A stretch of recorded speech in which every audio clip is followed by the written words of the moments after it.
又见面啦！大家好，欢迎收看今天的面具人。今天是2021年的2月26号，星期五。来看今天的标题：拜登保持对华关税，扬言要中共付出代价。印度跪了，成为中国最大贸易伙伴。习江恶斗，阿里巴巴高管被暗杀，潘石屹的儿子被法办。中国有5000万男性没有对象。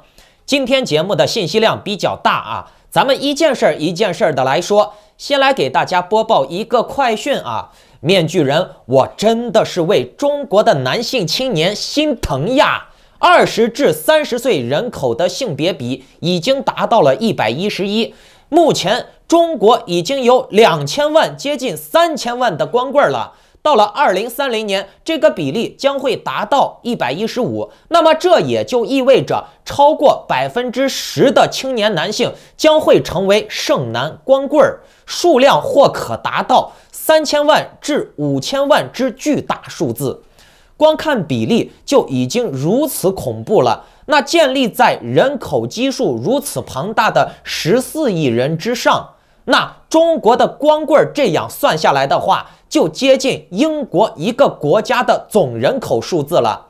受婚姻匹配梯次结构的影响，农村大龄男性青年的婚姻竞争将明显加剧，农村的巨额彩礼现象也就不足为奇了，并且呢，会连锁的引发妇女拐卖呀、婚姻诈骗呀等一系列的社会问题。而且呀，还有贪官、权贵、富二代、包二奶、养小情人。现在很多的中国女性受到了各种洗脑带风向，变得非常的现实和急功近利。在中国，想要靠自己的双手奋斗，确实是太困难了。所以呢，有些女性呢，她就有着生理优势嘛，她妄图选择更快速的捷径，也是中国当今社会的一种悲哀。面具人，我不否认爱情与面包是有着必然关联的，但是在中国的这种如此赤裸裸的必须建立在面包之上的爱情，也反映出了中国人的悲哀。无论男女都悲哀，他们是体制和家庭的双重受害者。其实呢，这些男女没有搞明白什么是财富。真的，面具人，我认为啊，最大的财富是自己的思维能力，并不是钱。因为你有了好的脑子，钱嘛都能赚来的，不在话下。面具人也算是年轻的时候就赚到过很多钱的人，算是年少成名吧。也曾经狂妄过、挥霍过，最后呢也落魄过。从国内到国外，我也一直都有人陪伴呀。我并没有因为我的生意失败、事业受挫，我的感情就出现问题了呀。我还是有我的知己呀、红颜呀，对不对？那我现在在国外又有自由又有人权，而且呢，也不是我一个人享受嘛，对不对？人生在世，好奇心和意志力是最重要的。你不要光看你现在手里面有多少钱，你能搞来多少钱。最重要的是你发现智慧与财富的能力。面具人，我为什么说好奇心是最重要的呢？这里面藏着一个成功与财富的密码。大家仔细观察啊，墙内的、墙外的中国人，他们一旦选定阵营了以后，他们就会丧失好奇心。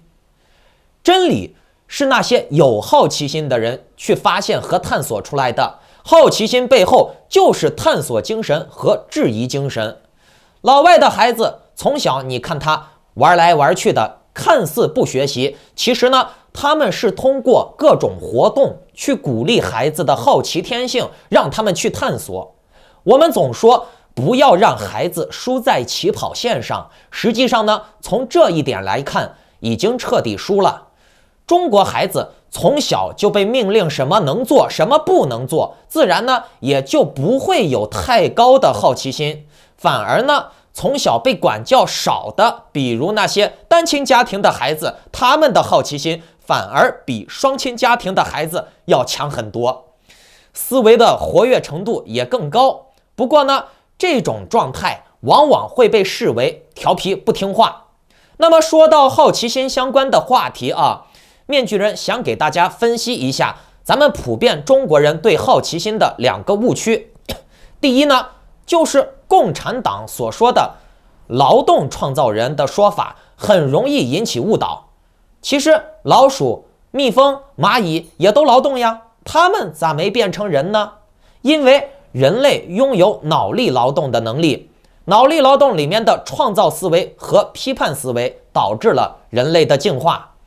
简单的体力劳动只是辅助，是脑力创造通过体力进行实践，而不是你单纯进行体力劳动你就能变强，你就能进化了。当然了，体力劳动有助于这个身体健康力量的锻炼，这也是有好处的，对不对？但是你想要更高层次的长进，那肯定是要结合思维啦，对不对？然后呢，再总结一些生活经验自己的学术上面的长进，通过教育进行传承，一代一代的传承下去。后人呢，在学习的过程中用批判的思维提出质疑，然后呢，对这种质疑费尽心思的进行探索和改进，甚至是创新，发现新的领域。那么咱们中国人第二个对好奇心通常的解释为人类对新事物、新环境产生的注意和疑问。其实呢，面具人，我告诉你们，好奇心远不止于此，这还包括了人们探究原本一成不变的事物背后的东西。这种好奇心需要的不仅仅是学习和探索的精神，而是质疑精神。中国人缺乏好奇心，这是一个不争的事实，这和长期以来的教育有关。中国的教育只是告诉你结论答案，而不告诉你发现这个结论的过程，只告诉你对错，而不告诉你判断对错的标准和理由。应试教育很大程度上抑制了好奇心，抑制好奇心就是防止你质疑，因为中国有很多的东西是经不起质疑的，比如你伟大的党剥削着人民，996还开低工资，毒奶粉、地沟油、毒空气。但是呢，人民还要天天学习爱党、爱习近平，这中间没人质疑，也没人敢质疑，也没人想质疑，更没人会质疑。中国人常常用来反驳好奇心的一句话叫做“好奇害死猫”，对吧？自然界的好奇往往会带来好的结果，我们称之为进化。比如鱼跑到陆地上，猴子从树上爬下来变成猿人，猿人触摸被闪电点燃的树木而发现了火。这些探索呢，虽然会导致受损，但是其带来的收益是远大于伤害的。很多中国人理解的好奇害死猫，他所理解的是好奇心会给自身带来灾祸。那确实存在这种现象，那这种事儿呢，发生在古代，同时呢也发生在近代。当有人对某些一成不变的社会现象提出质疑的时候，影响了某些权贵的利益的时候，挑战了某些人的权威的时候，于是呢他就会受到残酷的打压，很多人会因此丧命。抑制好奇心就代表了环境的愚昧和落后，同时呢也代表了百姓受到奴役。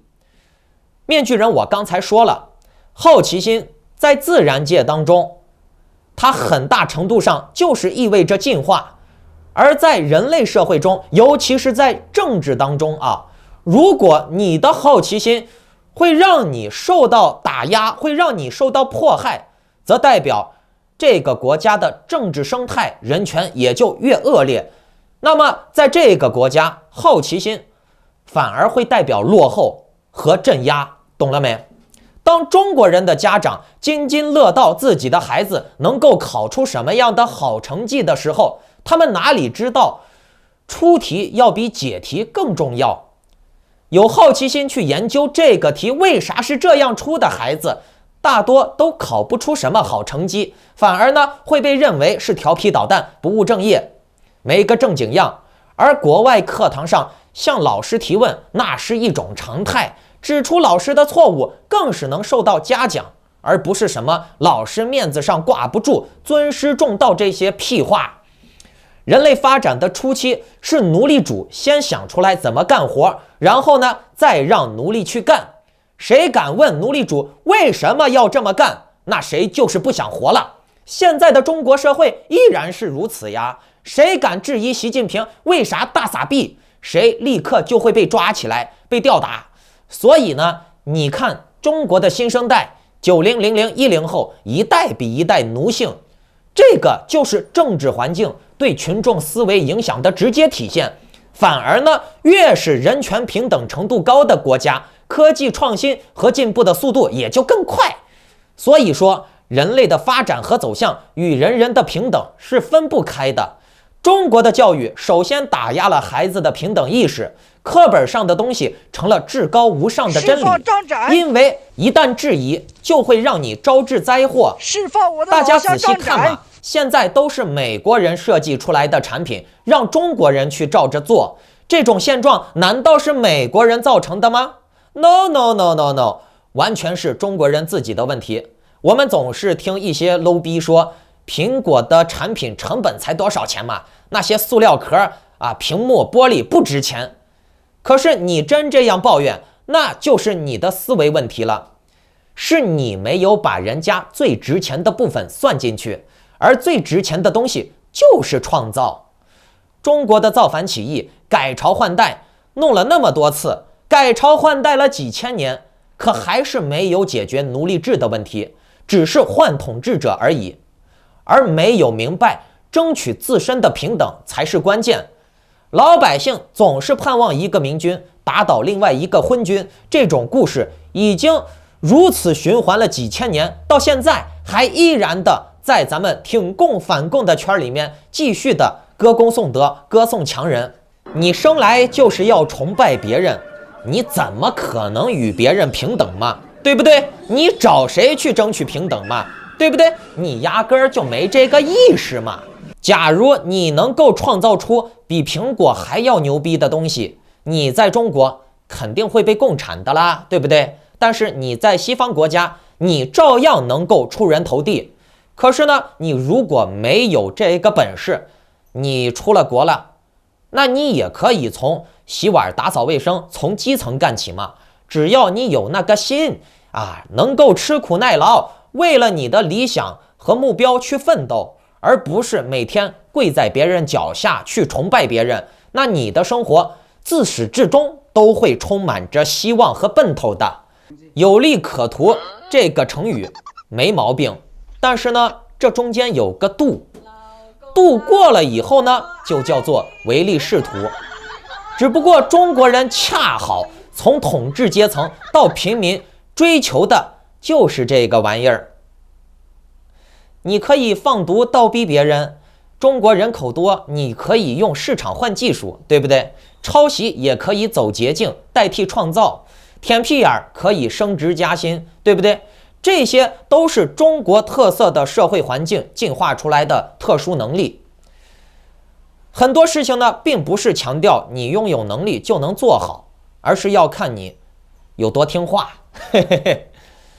所以呀，咱们中国人应该好好的反思一下自己，打破自己身上的枷锁。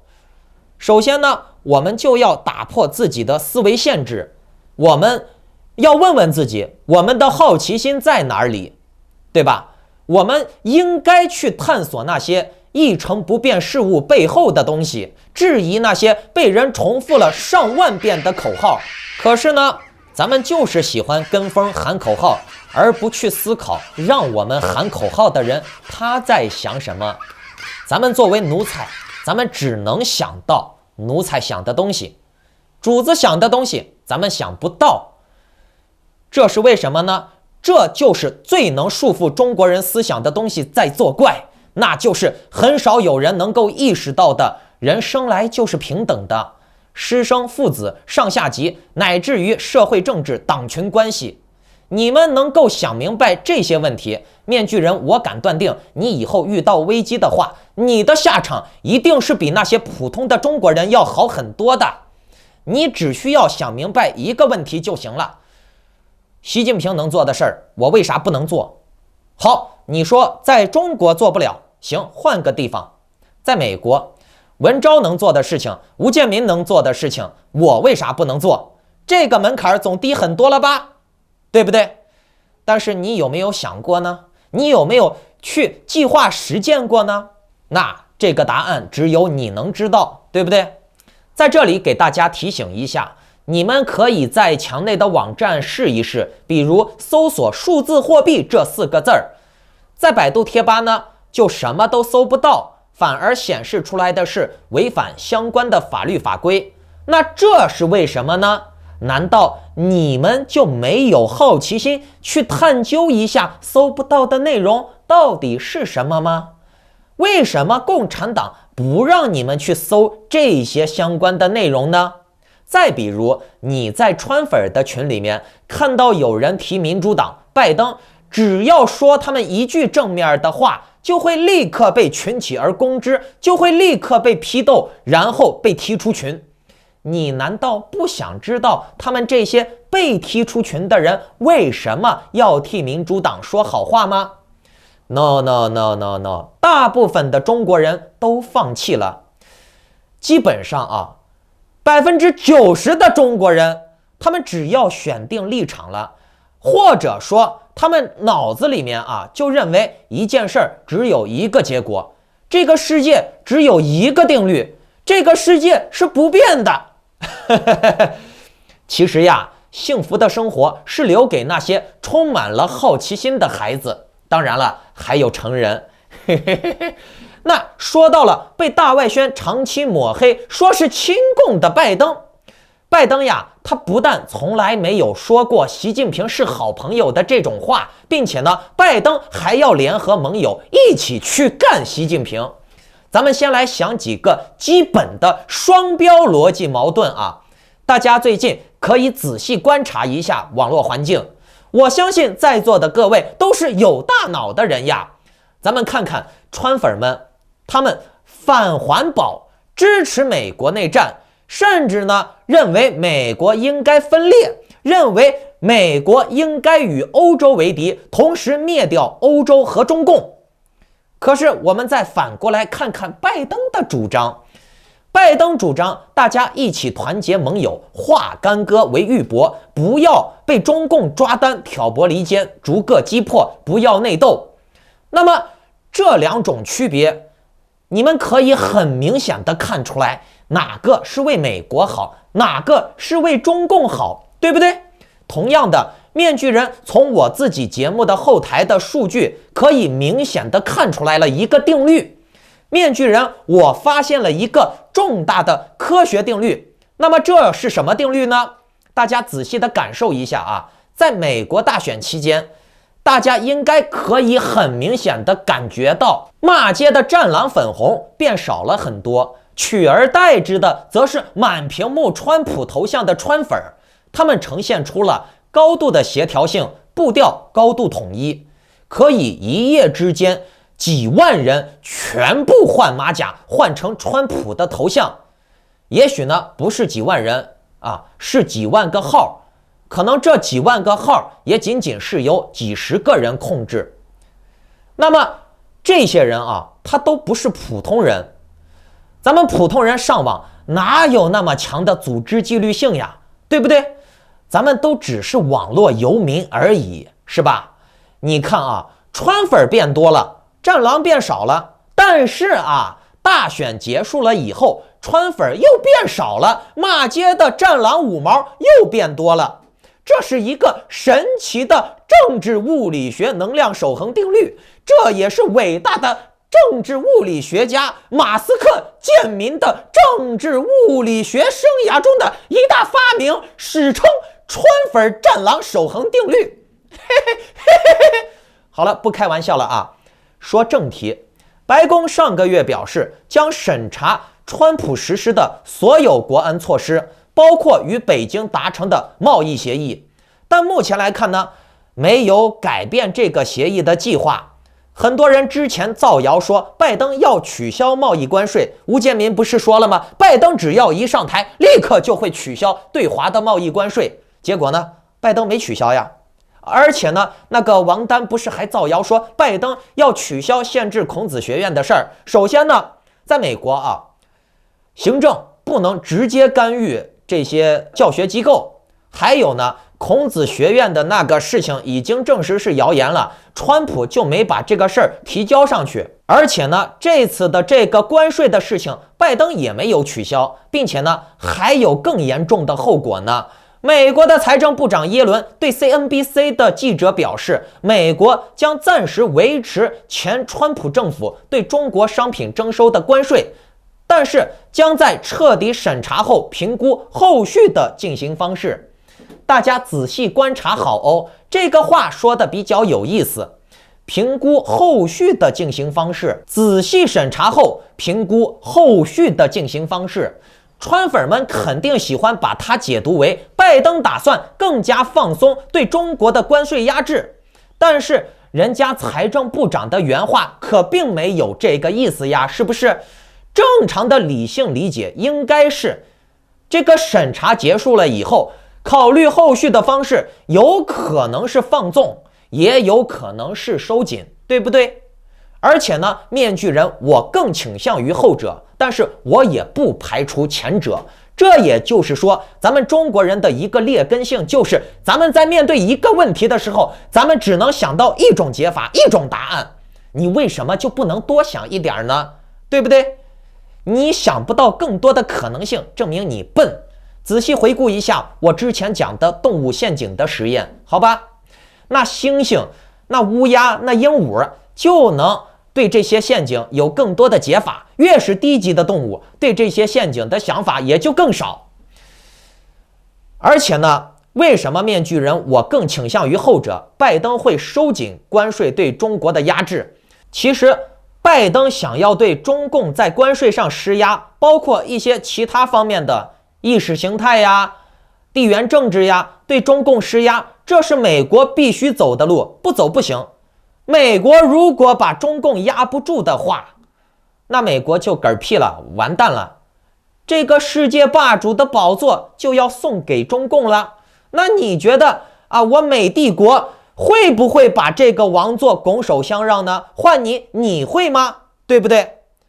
还有呢，这个财政部长耶伦啊，接下来说的话很有意思。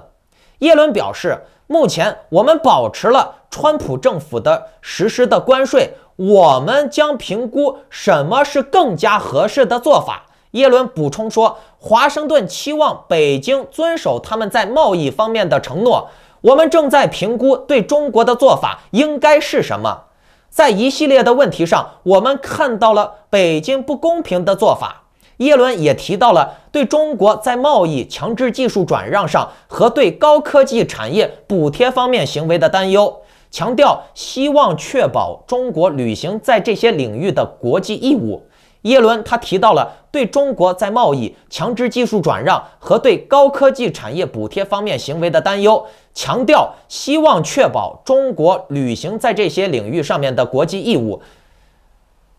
看好了啊，耶伦说的这些话都是在维持关税不变的情况下继续向上加注的话，懂了没？就是说我这些关税不变，然后呢，我以上提出的这些问题你都要给我解释清楚，听懂了没？习近平，观众朋友们明白了没？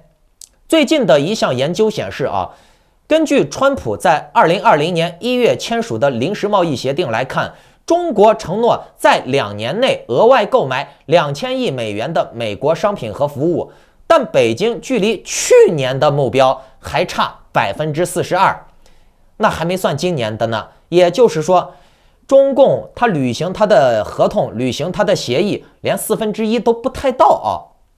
那么，美国总统拜登，包括他的财政部长，现在啊，就是要中共给一个交代。如果不给什么交代的话，那拜登也说了嘛，会以更加合适的方式，懂了没？更加合适的方式往往比那我是一个政客的话，我说出来更加强硬的方式更令人害怕，懂了没？因为政治是非常复杂的。而且呀，美国总统拜登还誓言要与美国盟友修好关系，并且呢，在中国问题上警告中共，北京将为其侵犯人权的行为付出代价。北京想要增加自己在全球的影响力，就必须要解决人权问题。咱们再反过来看川普啊，川普在镇压香港、内蒙、新疆那个时期，还说习近平做得好，还说香港人是暴徒，称习近平是好朋友呢，对不对？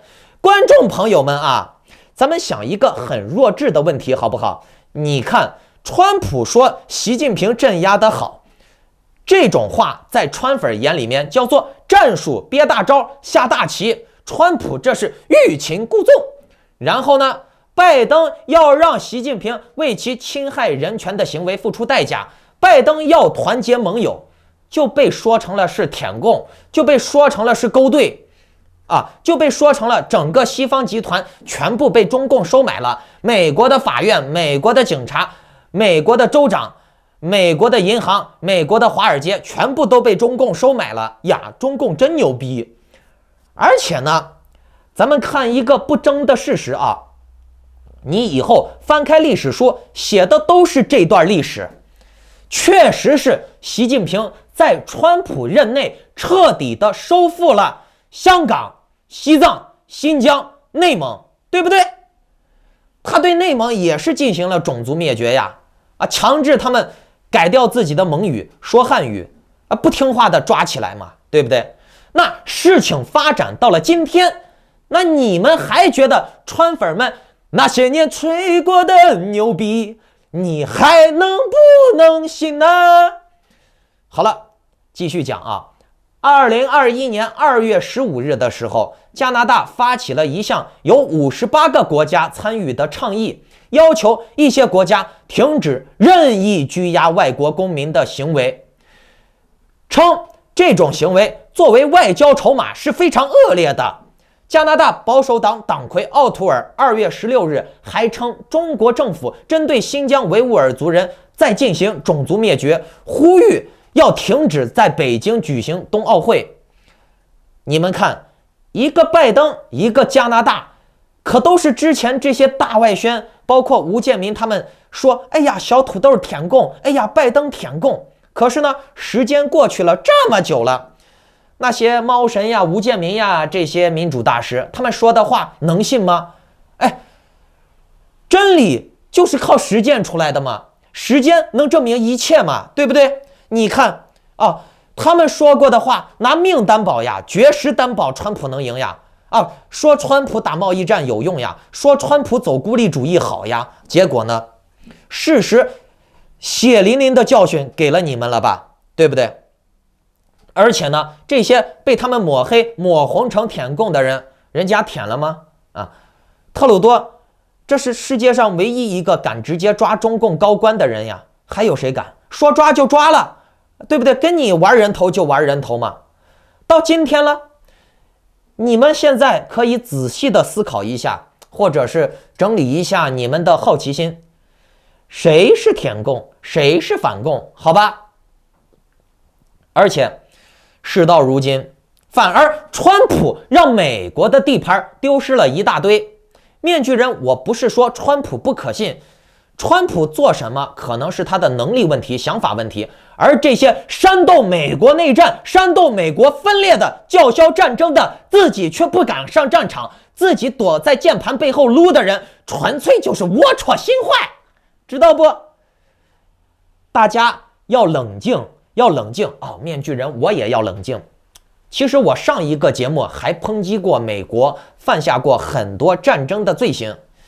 我一直要强调，大家在成长的过程中不要偏激，不要盲从。你不能因为说是美国自由民主了，就是美国说啥都是对的。美国也有污点，这世界上任何一个国家和民族，他家家都有本难念的经，懂不懂？你不要总把别人想的是完美的，总去崇拜别人。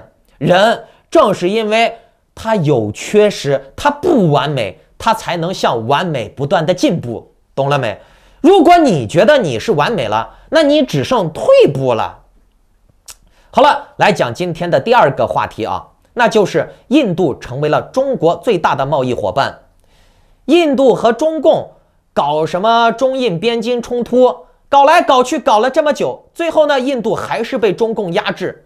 一场疫情翻转了世界各路的格局，中共的制造业和廉价的劳动力捆绑世界的效果显著。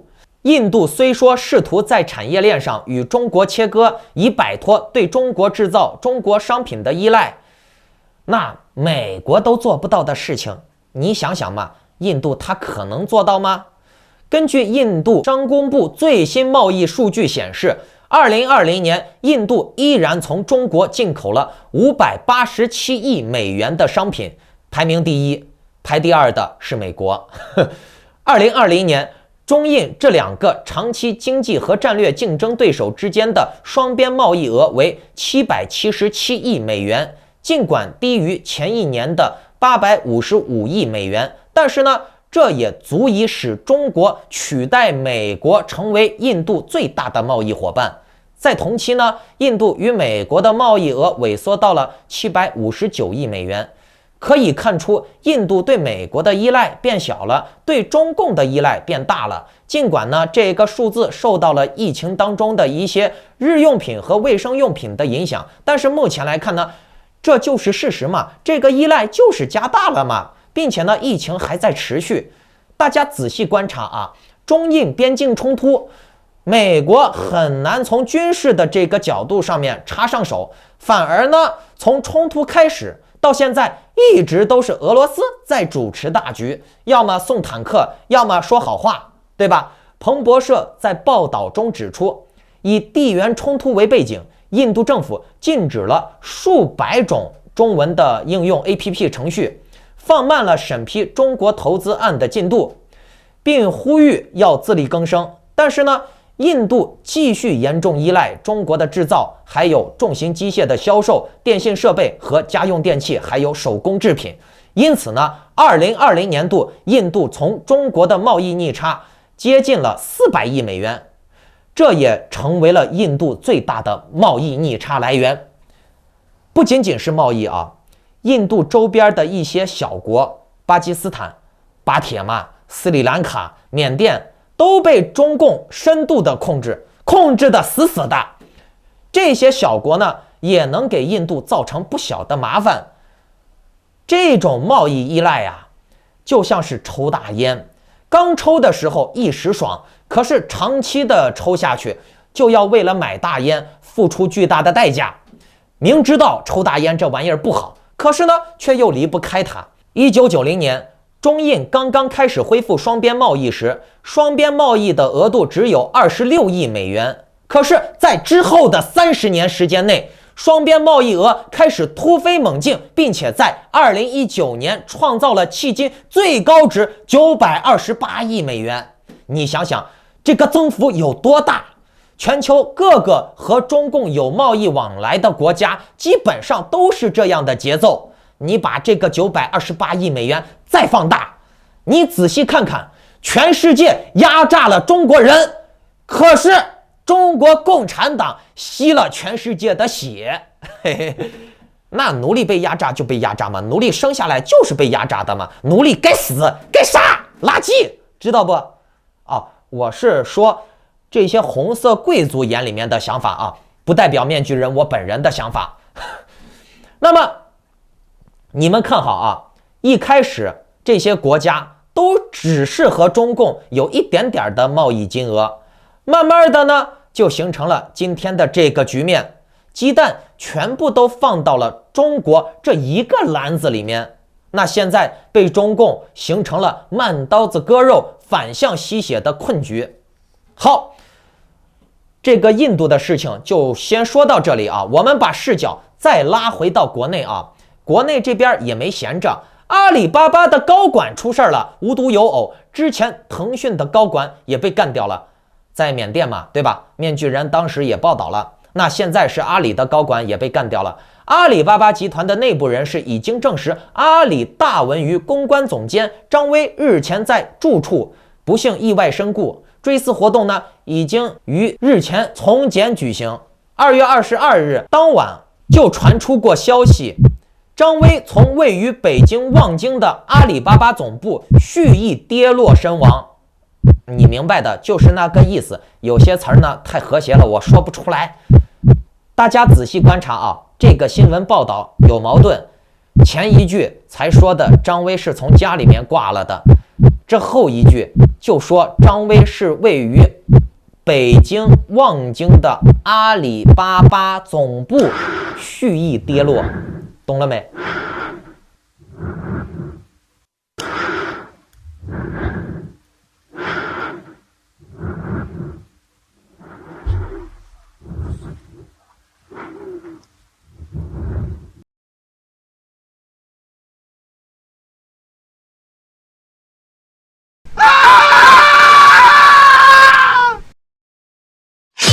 那从这一点矛盾，我们就可以判断啊，这个事情很可能有蹊跷，对吧？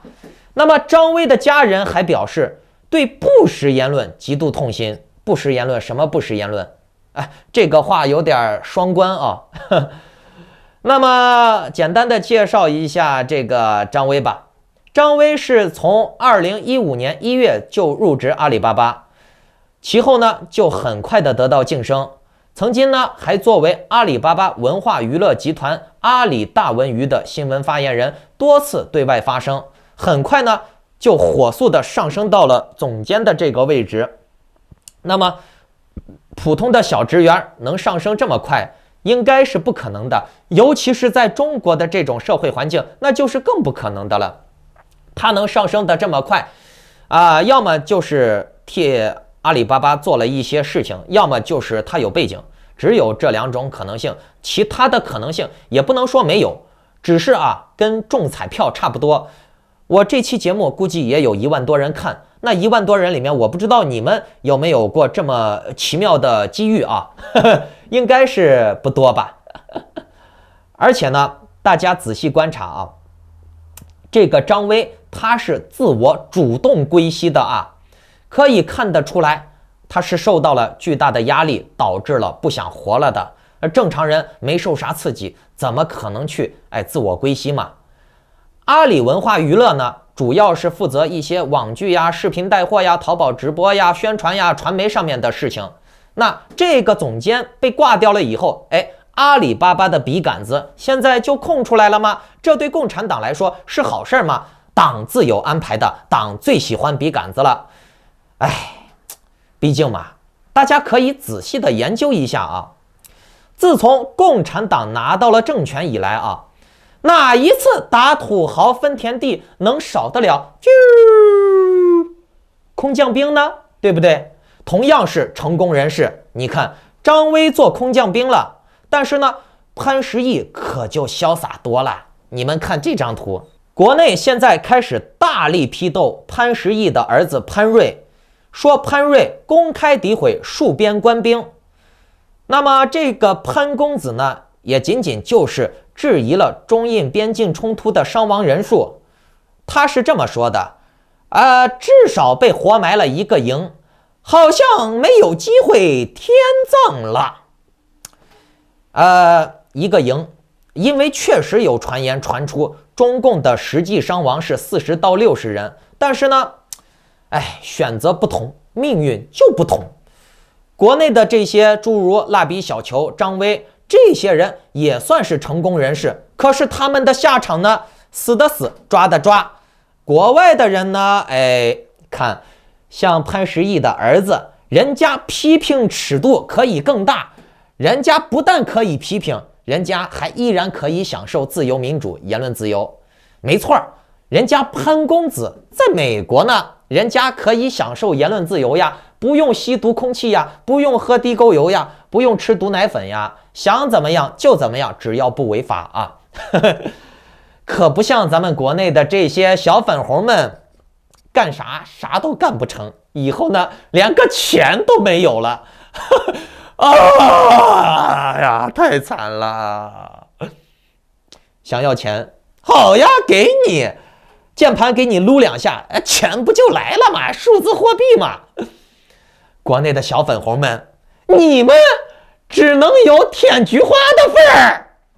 小粉红们要考虑的还不是想不想的问题，而是能不能的问题。这个潘瑞本人呢，还号召大家都不要捐口罩。他说：“某会都那样了，还舔着脸让我捐呢。红十字会缺吗？为什么缺？啊，红十字会作为这些医疗机构，怎么可能缺口罩呢？对吧？让朋友帮忙送2包口罩，都不知道送不送得到医生的手里，还怎么捐？咋地？没捐还不让说话了是吧？”潘石屹的儿子还表示：“口罩都发不明白，还想碰我的钱？你逗我呢是吧？”其实吧，潘石屹的儿子抨击呀、泄愤呀，有没有带节奏的嫌疑？这个面具人我也考虑了很久，毕竟嘛，中共这边的水很深，尤其是这些位高权重的，他们之间的言论和行为都充满着色彩和博弈。许家印、恒大、万科都被迫捐了巨额的款子，潘石屹没捐，但是潘石屹他在国内的资产也好着呢呀，对不对？大家仔细看好了呀，中共前天还出了一个网络追逃，是一个海外华人质疑中印伤亡人数的中共还说要捉拿他归案，要让他伏法，但是呢，这个事儿反而被人家拿去做政治庇护了。可是呢，中共进化的快得很，现在呢又换了一种玩法，大家知道吗？之前面具人我有一期节目讲了缺席审判的事儿，中共现在可以直接审判海外的人，哪怕你不回国出庭呢，把你一判，直接处理你国内的资产。那海外的留学生可是一大把的，海外的私生子、情人、小白脸可是一大把的，海外的权贵亲戚们还是一大把的呢。这一招可狠了。那中共接下来要玩什么套路呢？观众朋友们在留言区继续补充，咱们在留言区接着嗨别忘了点赞、订阅、转发